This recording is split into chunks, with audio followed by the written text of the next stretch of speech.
Okay, good morning all of you. हम वापस से अपनी सारी न्यूज़ को कवर करेंगे आज। और बेसिकली आज फिर से भी वर्ल्ड न्यूज़ में ज़्यादा कुछ हुआ नहीं है, तो हमारे पास नेशनल अपडेट्स ही हैं, वही हमको कवर करनी है। ठीक है, तो पहली न्यूज़ हमारी आई हुई है यू ईयू लीडर से, जो कि चीफ गेस्ट बनने जा रहे हैं हमारे 77th रिपब्लिक डे के। ठीक है, तो ऐसा क्यों है? क्योंकि पीएम मोदी ने इनविटेशन भेजा था ईयू की लीडर्स को। ठीक है, जो कि एक्सेप्ट हो चुका है और अब वो लोग आ रहे हैं। ठीक है, ऐसा मिनिस्ट्री ऑफ एक्सटर्नल अफेयर्स ने बोला। देखो, मैं आपको बताता हूँ। At the invitation of Honorable Prime Minister Sri Narendra Modi, the President of European Council and the Commissioner of European Commissioner will be the state visit from to India from 25 से 27 जनवरी। Okay, और इसमें वो 77th Republic day को attend करेंगे, साथ में 16th India UAE summit जो है उसको अटेंड करेंगे। ठीक है, तो 26 तारीख को रिपब्लिक डे में चीफ गेस्ट होंगे ये दोनों लीडर्स। और 27 तारीख को इंडिया ईयू की जो 16th यूरोप 16 काउंसिल है, ठीक है, 16 समिट जो है उसको को चेयर करेंगे पीएम मोदी साथ में। ठीक है, तो ये है। और हमको अब देखने को मिल सकता है इंडिया एंड ईयू का जो फ्री ट्रेड एग्रीमेंट है ना, फ्री ट्रेड एग्रीमेंट, वो हमको देखने को मिल सकता है, क्योंकि वो भी पूरे फाइनल स्टेज में आ चुका है। ठीक है, तो इस डिस्कशन में हमको वो चीज़ भी देखने को मिल सकती है, या ये देखने को मिल सकता है कि उसकी जो फाइनल डेट होगी वो कब तक आएगी। बेसिकली इंडिया एंड ईयू के बीच में जो फ्री ट्रेड एग्रीमेंट होना है, उसके लिए काफ़ी कुछ चीज़ें क्लियर यहाँ से हो जाएंगी इस मीटिंग के बाद। तो ये काफ़ी देखने वाला पॉइंट होगा कि और कैसी चीज़ें होती हैं और कैसे कैसे इसको हम लोग लेके आते हैं। ठीक है, विद दिस हम चलते हैं हमारी नेक्स्ट न्यूज़ की तरफ। और नेक्स्ट न्यूज़ हमारी आई हुई है, यहाँ से, बजट से। ठीक है, तो बजट में क्या हुआ है कि बजट 2026, मतलब कि अब आपको पता है फरवरी में इसको रिप्रेजेंट होना है 1 तारीख को, ठीक है, पार्लियामेंट में। तो उसको लेकर कुछ मतलब की चीजें हैं। ठीक है, budget 2026 looms but key firms promise were still packed on stuck on paper. तो कुछ चीजें हैं जो वहाँ पेपर पे रह चुकी हैं, और वो चीज हमको देखनी पड़ेगी कि क्या है क्या नहीं है। ठीक है, तो उसमें क्या है कि 2025-2026 का जो बजट आ रहा है, उसमें उसमें उसमें जो फर्म्स को प्रॉमिस पहले बजट में दिए गए थे 2025, जब इसके पहले जो बजट आया था 1 साल पहले जो आया था। ठीक है, जिस पर जमीन तक अभी तक इम्प्लीमेंट नहीं हुए। ठीक है, तो उसमें क्या है कि जैसे अभी 2025 जो तब जो 25-26 का जो बजट आया था, ठीक है, 25-26 का जो बजट आया था, उसमें इनको प्रॉमिस किए गए थे। ठीक है, कुछ फर्म थी जो इनको प्रॉमिस किए गए थे कि भाई ऐसी पर्टिकुलर चीजें इनके लिए की जाएंगी। लेकिन हुआ क्या कि उसका इम्प्लीमेंटेशन नहीं हो पाया because of the bureaucratic hurdles. उसकी वजह से उनको जो चीज़ मिलनी चाहिए थी उस बजट में वो नहीं मिली। ठीक है, और इसमें मैं आपको थोड़ा एग्जांपल देता हूँ, जैसे कि मॉडिफाइड इंटरेस्ट सब्सक्रिप्शन स्कीम। ठीक है, जो मॉडिफिकेशन था आपकी स्कीम में, जो किसान क्रेडिट कार्ड वाली स्कीम है, उसमें मॉडिफिकेशन था। ठीक है, जिसकी जो लिमिट थी वो 3 लाख से 5 लाख तक बढ़ाने का जो है प्लान था उसमें। ठीक है, ये अभी कैबिनेट अप्रूव, और पता है दिक्कत ये है कि 3 से 5 लाख का प्लान जो था वो अप्रूव नहीं हुआ अभी। तो ये काफी कंसर्निंग पॉइंट है, एक पॉइंट ये कवर नहीं हुआ। ठीक है, दूसरा पॉइंट था कि मिशन ऑफ कॉटन प्रोडक्टिविटी अभी तक ग्राउंड में शुरू नहीं हुई। ठीक है, जो मिशन था पुराने बजट का, कॉटन प्रोडक्टिविटी, वो भी पूरी नहीं हुई। इसके साथ में national mission high yielding seeds, ये पूरा नहीं हुआ। ठीक है, ये भी नहीं हुआ। और क्या नहीं हुआ? ठीक है, और उस बजट में बोला गया था कि कॉम्प्रिहेंसिव प्रोग्राम को जो फार्मर्स के लिए प्रोडक्शन और सप्लाई को तेज करेगा और उनको इनकम दिलाएगा, वो भी पूरा नहीं हुआ। ठीक है, और कुछ स्कीम्स थी जो लॉन्च होने वाली थी, जैसे कि मिशन ऑन आत्मनिर्भर भारत पल्स, प्राइम मिनिस्टर धन ध्यान कृषि योजना, डेवलपिंग एग्री डिस्ट्रिक्ट प्रोग्राम, और माखन बोर्ड बिहार, जो बड़े अनाउंसमेंट उनका ग्राउंड लेवल पर अभी तक इम्प्लीमेंट देखने को नहीं मिला है। ठीक है, तो हमारी ऐसी स्कीम हो गई मिशन ऑन आत्मनिर्भर इन पल्स, प्राइम मिनिस्टर धन धन कृषि योजना, डेवलपिंग कृषि डिस्ट्रिक्ट प्रोग्राम, मखाना बोर्ड इन बिहार, और सब चीजें जो है इम्प्लीमेंट नहीं हुई। बेसिकली देखो, स्कीम कहीं कहीं इम्प्लीमेंट हुई है, लेकिन जो पूरा बेनिफिट था, जिस तरह से पुराने बजट में उनको पैसा मिला था, वो पूरा जो है यूज नहीं हुआ है और इम्प्लीमेंट नहीं हुआ है। तो उसमें जो ब्यूरोक्रेटिक हडल्स हैं, तो अब लोग ये बोल रहे हैं कि आपका जो 2026 वाला बजट है, ठीक है, अब 25 वाले बजट में आपको जो पैसे पैसे एलोकेट किए थे पर्टिकुलर प्रोग्राम्स के लिए, इतनी सारी स्कीम्स के लिए, उन पैसे को आप यहाँ पे यूज करके उन चीजों को पूरा करो। ठीक है, क्योंकि अगर आपने प्लान बनाया है और गवर्नमेंट अगर चाह रही है किसानों को भला करना, लोगों का भला करना, तो आप अच्छे से करो। ठीक है, इम्प्लीमेंटेशन पे ध्यान दो।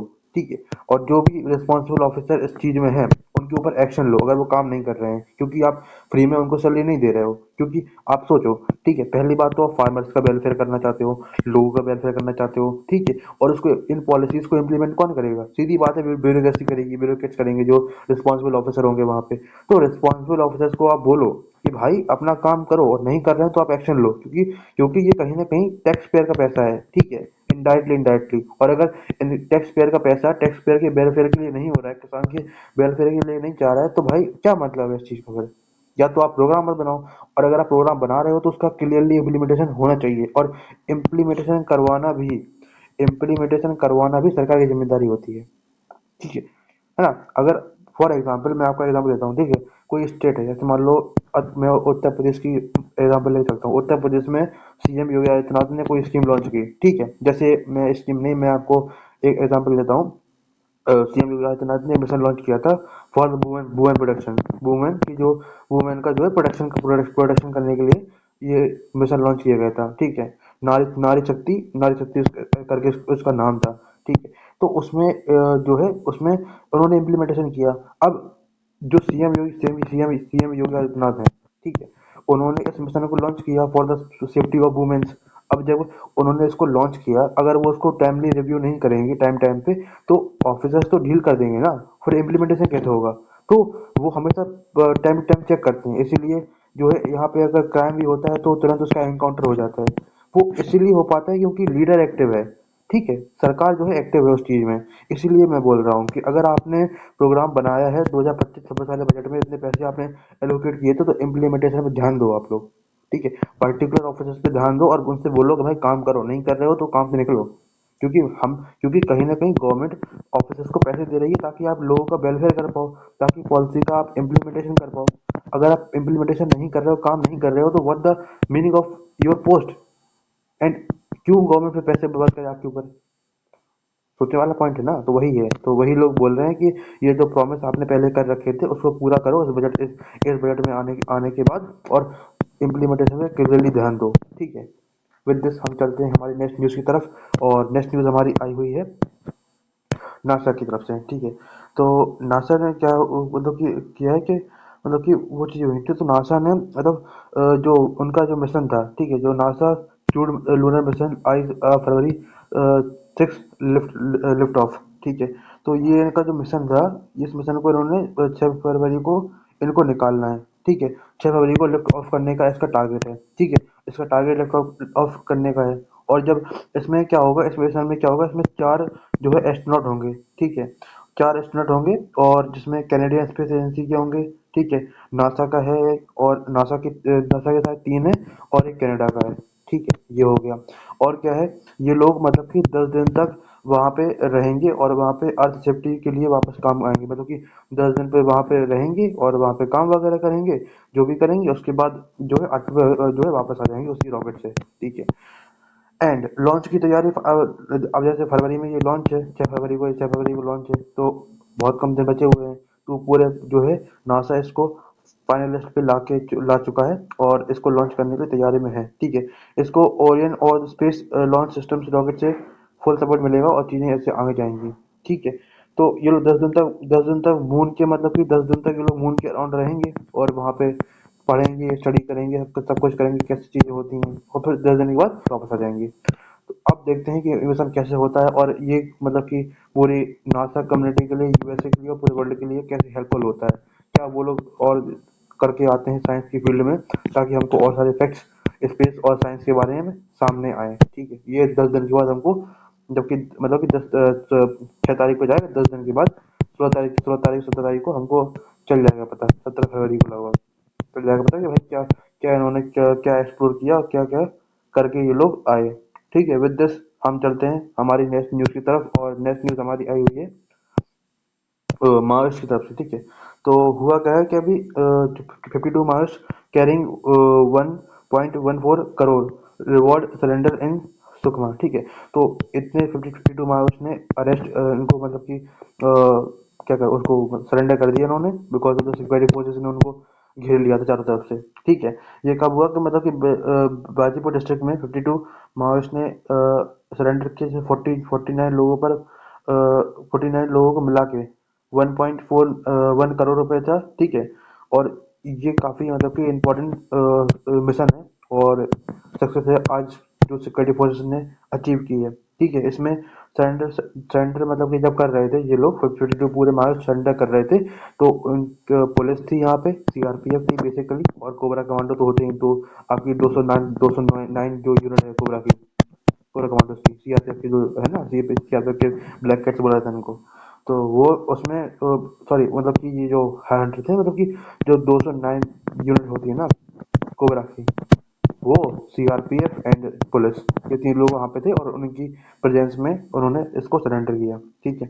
इसके साथ में स्टेट गवर्नमेंट की पॉलिसी के हिसाब से इनको 50,000 का इमीडिएट असिस्टेंस दिया जाएगा और सपोर्ट भी मिलेगा। अब इन्होंने अरेस्ट किया, मतलब कि इन्होंने मतलब कि सरेंडर सरेंडर कर दिया, ठीक है। लेकिन माओइस्ट के पास आप जानते हो कि इनके पास स्किल्स होती हैं जंगल वॉरफेयर की, ठीक है। तो गवर्नमेंट मतलब कि हर माओइस्ट को 50,000 रुपए, ठीक है, 50,000 रुपए देती है, तो गवर्नमेंट इनको देगी और अपने आगे जीवन में जो भी करेंगे वो करेंगे, ठीक है। जिनमें डिवीजन कम्युनिटी और पलून पार्टी कम्युनिटी मेंबर्स शामिल है, अलग अलग बाउंड्रीज जैसे 8 लाख, 5 लाख, 2 लाख, 1 लाख भी लगे, तो उनका सेंट मार्क्स, ठीक है।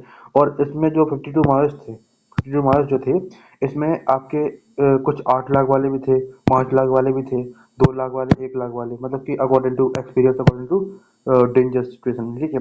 ये डेवलपमेंट पिछले दिनों में, और मतलब कि एक थोड़े दिन पहले 29 माउस ने अब यहाँ पे सरेंडर किया था, ठीक है। और उसके कुछ दिन पहले 63 माओइस्ट ने अरेस्ट किया था, और मतलब कि उनको अरेस्ट किया था बेसिकली। ये काफी लॉन्ग टेक डाउन चल रहा है, और हमारा टारगेट जो है गवर्नमेंट ऑफ इंडिया का 31 मार्च 2026 नक्सल फ्री इंडिया, तो वो उसको अचीव करने के लिए हमारी गवर्नमेंट और हमारी सिक्योरिटी फोर्सेस लगी हुई हैं, वो जी जान से कि अब इसको खत्म करके ही मानेंगे ये लोग, ठीक है। विद दिस हम चलते हैं हमारी नेक्स्ट न्यूज़ की तरफ, और नेक्स्ट न्यूज़ हमारी आई हुई है। ओके, नेक्स्ट न्यूज़ हमारी आई हुई है, ऑयल हमारे हमारा जो ऑयल सेक्टर है ना उससे, ठीक है।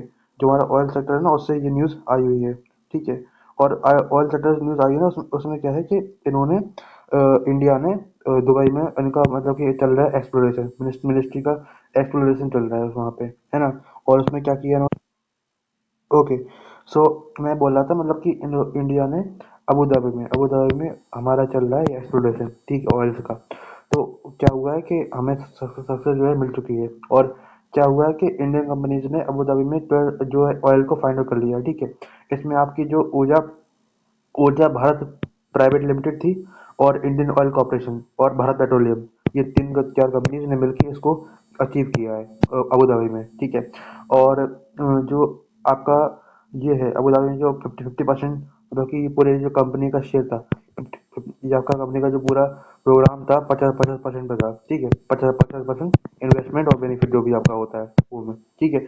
इसमें इन्होंने क्या किया, अबू धाबी ने ऑस्कर ब्लॉक 1 में लाइट क्रूड ऑयल की डिस्कवरी की है, ठीक है। जो कंपनीज ने मिलके यहाँ पे ब्लैक जो क्रूड ऑयल होता है ना, ब्लैक क्रूड ऑयल, ठीक है, लाइट क्रूड ऑयल होता है, उसको यहाँ पे फाइंड आउट किया है, ठीक है। और इसमें जो मतलब कि जो हमारे इंडिया के मिनिस्टर हैं, जब जब ये न्यूज़ सामने आई, तो इंडिया के मिनिस्टर जो है हमारे हरप्रीत पुरी साहब ने बोला कि उन्होंने बताया कि इंडिया का इससे इंडिया का फुटप्रिंट और बूस्ट होगा, और टर्म्स में टेक्निकल एक्सचेंज और इंडिया की स्ट्रेटेजिक पार्टनरशिप को रिफ्लेक्ट करता है, ठीक है। तो उन्होंने बोला कि ये इंडिया के जो कंपनीज के एफर्ट्स हैं उसको हाईलाइट करता है, इंडिया की एनर्जी सिक्योरिटी को हाईलाइट करता है, और जो हमारे टेक्निकल चीज़ें हैं उसको शेयर करने के लिए और पार्टनरशिप को स्मूथ करने के लिए और चीज़ें आगे लेके जाता है। ये अचीवमेंट हमारे लिए बहुत इंपॉर्टेंट है, ऐसा मिनिस्टर साहब ने बोला, ठीक है। ये डिस्कवरी इंडिया के लिए क्यों जरूरी है? अब इंडिया के लिए ये जो आपकी डिस्कवरी है या जो अचीवमेंट है, ये इसलिए जरूरी है क्योंकि ये ब्रेक थ्रू से इंडिया ग्लोबल अपस्ट्रीम में प्रेजेंस स्ट्रॉन्ग रखेगा, और लॉन्ग टर्म में जो आपकी एनर्जी सिक्योरिटी का और इम्प्रूव हो सकती है इससे, ठीक है। क्योंकि रिजर्व ऑयल रिसोर्सेज से डिपेंडेंसी कम होती है। अब हमारे पास ये रिजर्व ऑयल रहेगा तो हमारे पास डिपेंडेंसी कम रहेगी। अगर फ्यूचर में कभी और ज़्यादा होते हैं क्राइसिस, जैसे अभी टाइम बना हुआ है, मिडिल ईस्ट में बना हुआ है, ट्रम्प की टेंशंस, जियोपॉलिटिकल टेंशंस, तो हमारे पास अगर हमारा ऑयल रिजर्व होगा तो हमें दिक्कत नहीं होगी उस टाइम पे। तो ये हमारी एनर्जी सिक्योरिटी के लिए काफ़ी इंपॉर्टेंट ब्रेक थ्रू है ना? और इसके साथ में जो आपकी वो आपकी जो है ना, ऊर्जा भारत प्राइवेट लिमिटेड, ये कंपनी ने 2019 में भी तो चीज़ें फाइंड आउट की थी, और अभी भी ये 2 बार कर चुकी है, ठीक है। तो ये कंपनी काफ़ी अच्छा काम कर रही है वहाँ पे भी। और इनको जो परमिशन है ना, इसको apply through wettability development potential, और मतलब कि बेसिकली परमिशन है और चीज़ें हो। और जब उन्होंने 2019 में इसको काम किया था ना इस कंपनी ने, तो तब उनको 6162 स्क्वायर किलोमीटर, ठीक है, उसका एरिया लगभग पूरा कवर किया था इन्होंने, ठीक है। तो अब इन्होंने और ज़्यादा किया है, और इनके पार्टनर्स है ना, भारत पेट्रोलियम हो गया आपका, ठीक है, और इंडियन इंडियन ऑयल कॉर्पोरेशन हो गई आपकी। ये सारे कंपनीज वहाँ पे लगी हुई हैं काम करने के लिए, ठीक है। तो ये हमारी सिक्योरिटी के लिए हमारी ऑयल सिक्योरिटी के लिए, एनर्जी सिक्योरिटी के लिए काफ़ी अच्छा ब्रेक थ्रू है। और थैंक्स टू कंपनीज ऑल्सो कि उन्होंने अच्छा काम किया है। और इसके साथ में जो इंडिया और यूएई के रिलेशन है, ठीक है, वो और ज़्यादा स्ट्रांग हो गए हैं अब, क्योंकि अब इंडिया कंपनी ने इतना अच्छा काम किया है तो उनकी कंट्री में भी फायदा तो होगा। बहुत बेसिक सी बात है। तो हमारे जो रिलेशन है एनर्जी को लेकर, वो भी काफ़ी स्ट्रांग हो चुके हैं यहाँ से। अब आगे देखते हैं आगे क्या होता है। विद दिस हम चलते हैं हमारी नेक्स्ट न्यूज़ की तरफ, और नेक्स्ट न्यूज़ हमारी आई हुई है गूगल से।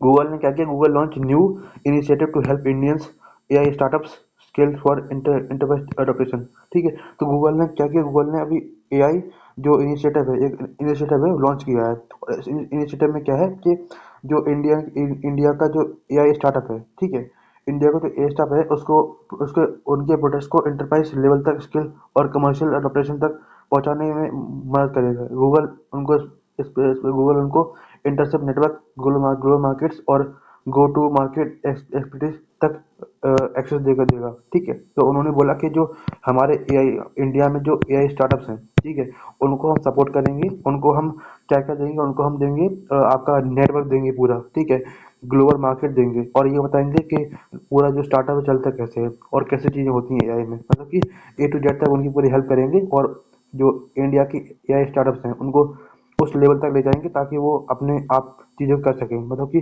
पूरा नेटवर्क देंगे उनको, मार्केट सब कुछ देंगे, ठीक है। और क्या देंगे, और क्या देंगे, तो जेमिनाई जो है, जेमिनाई जो गूगल का एआई है, गूगल का जो एआई मॉडल है, उसको और कॉम्प्लेक्स और रीजनिंग जेमिनी फैमिली को ओपन रिसर्च मॉडल्स जैसे वो एआई बने एआई प्रोडक्ट्स को कैपेबिलिटी और रीजनिटी इंटरफेस केस में इम्प्रूव कर सकते हैं, ठीक है। जो गूगल की खुद की एआई है, ठीक है, उनकी जो एआई उनकी जो एआई टूल्स है ना, उसके अंदर जो प्रोग्रामिंग ये लोग करते हैं उसमें भी इनको हेल्प करेंगे। बट वो जो नए नए एआई स्टार्टअप होंगे उसमें गूगल बताएगा कि भाई ये देखो हमने ऐसा किया, तुम भी ऐसा करो, ठीक है ना। और उनके जो मॉडल्स हैं फैमिली की, उनके रिसर्च के लिए ओपन होंगे, और यहाँ पे वो जो हमारे नए मॉडल्स हैं एआई मॉडल्स उस पर जो है रिसर्च करेंगे, ठीक है। और क्या होगा, गूगल का फोकस है कि जो पायलट से प्रोडक्ट तक और प्रोडक्ट से एंटरप्राइज एडॉप्शन तक ट्रांसलेशन फास्ट करना, क्योंकि इंडिया में एआई मार्केट लगभग जो गूगल का डाटा है, गूगल डाटा के अकॉर्डिंग 2030 तक, 2030 तक हमारे पास 126 बिलियन US डॉलर का एआई मार्केट होगा, ठीक है। 2030 तक, मतलब कि 2030 तक 126 US dollar billion billion dollar जो हमारा होगा मार्केट 2030 तक होगा एआई के लिए।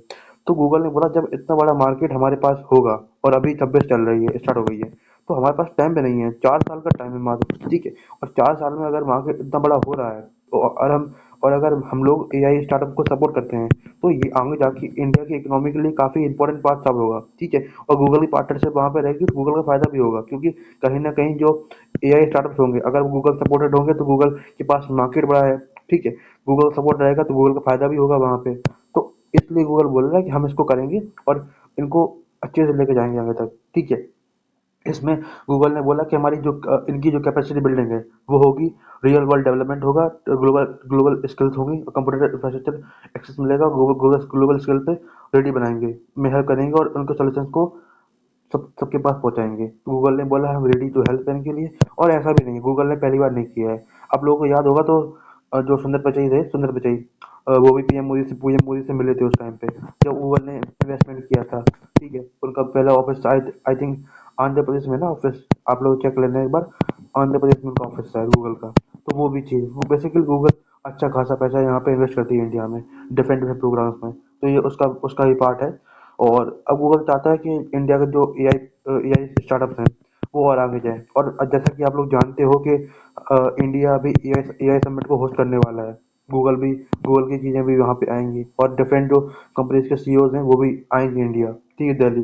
तो ये काफ़ी मतलब कि देखने वाला पॉइंट होगा। और उस टाइम पे ए आई चीज़ों में, ए आई की जो एडोप्शन है उस पर भी फोकस होगा इंडिया का। और साथ में जो इंडिया के स्टार्टअप्स हैं एआई को लेकर, उसमें भी हेल्प मिलेगी। तो ये काफ़ी अच्छा पॉइंट है, और ये गुड न्यूज़ उनके लिए भी है जो एआई में काम करना चाहते हैं या कर रहे हैं।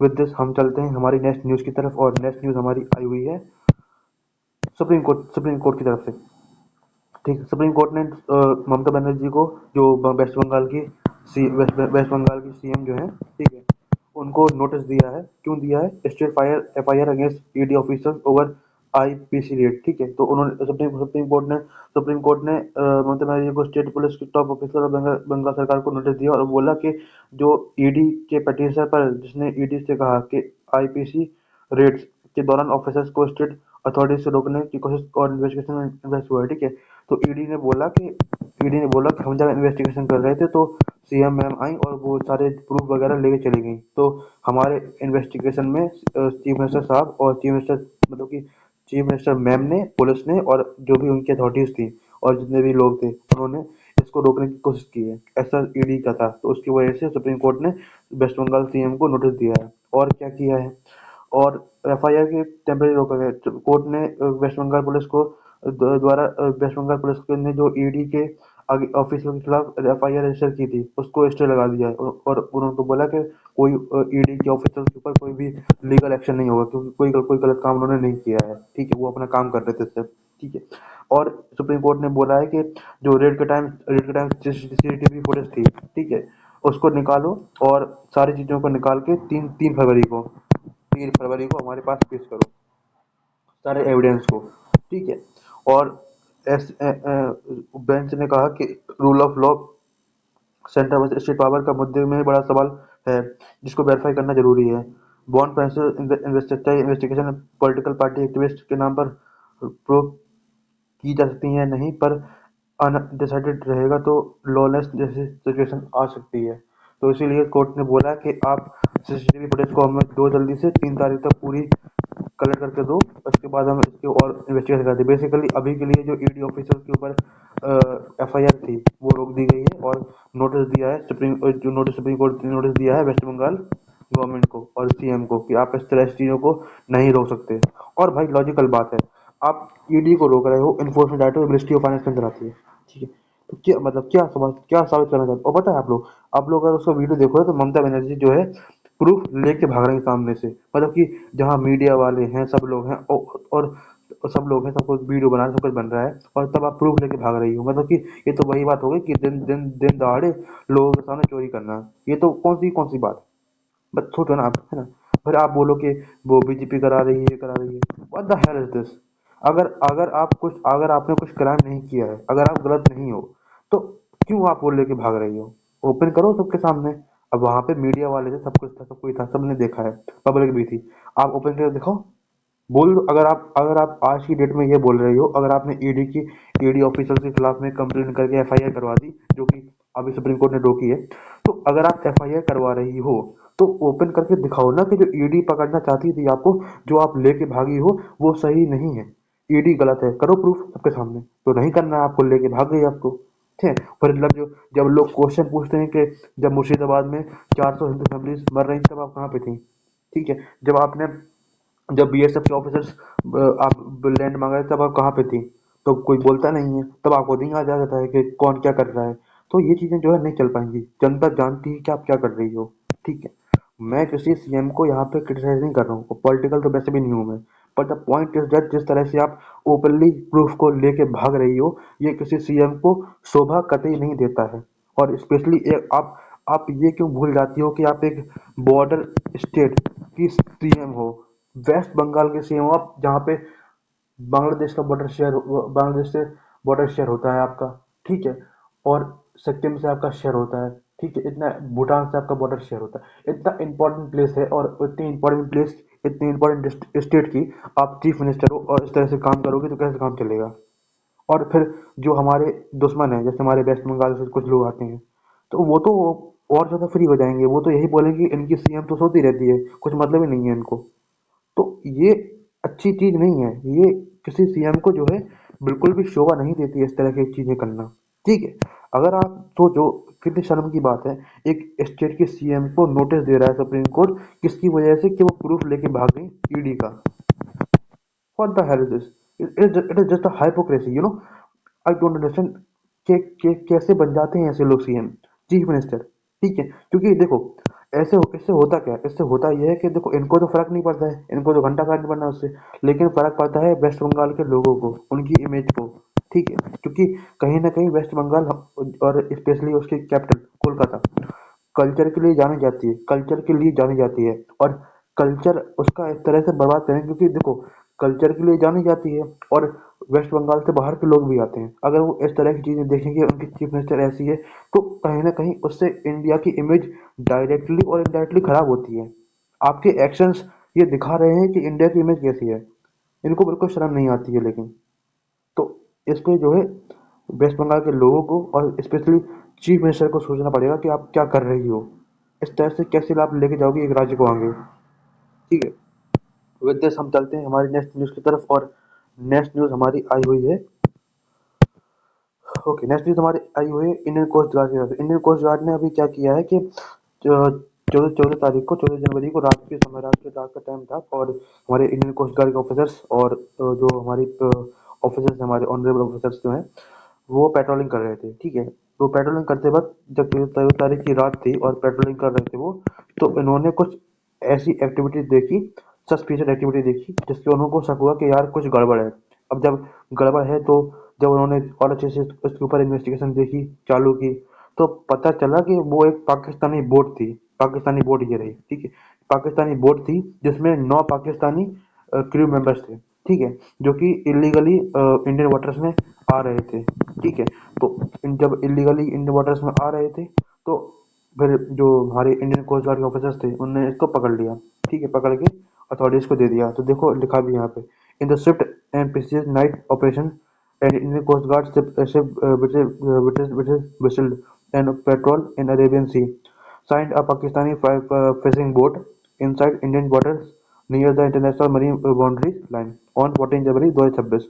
On the briefing challenge, the boat attempt to flee toward Pakistan side. ठीक है, जब इन्होंने पकड़ा तो वो पाकिस्तान की तरफ भागने लगे, और जब पाकिस्तान भागने लगे तो फिर क्या हुआ, Ship intercept and boarded both Indian waters. Total 9 crew members हमारे कोस्ट गार्ड के ऑफिसर्स ने पकड़ लिए।